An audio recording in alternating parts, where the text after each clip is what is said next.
Anak anda tahu A sampai Z, tapi masih tak cam bunyi huruf bila nak mula membaca?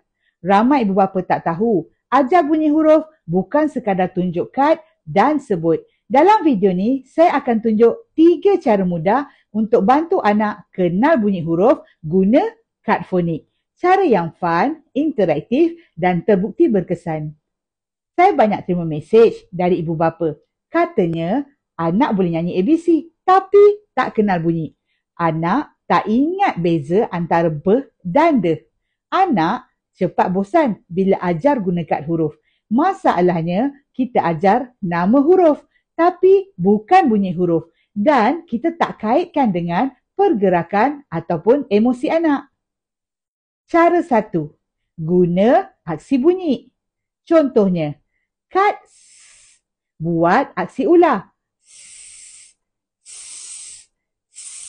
Sambil gerakkan tangan macam ular. Satu lagi contoh, kad A. Buat gaya orang kena panas. Ah! Bila kita kaitkan bunyi dengan aksi, otak anak lebih mudah nak ingat. Cara 2. Main sorok kad bunyi.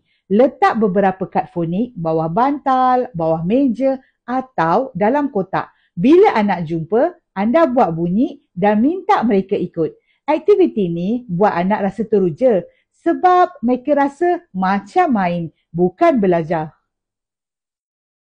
Cara 3, teka bunyi guna kad. Tunjuk kad, buat aksi dan minta anak teka bunyinya. Nak best lagi, tukar. Anak buat aksi, kita teka. Ini bukan je bantu memori visual, tapi juga libatkan komunikasi dua hala.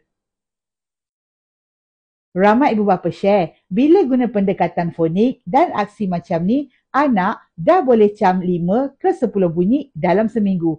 Anak juga lebih berani nak sebut bunyi. Anak minta ulang aktiviti sebab seronok. Itu petanda awal anak dah sedia untuk mula membaca.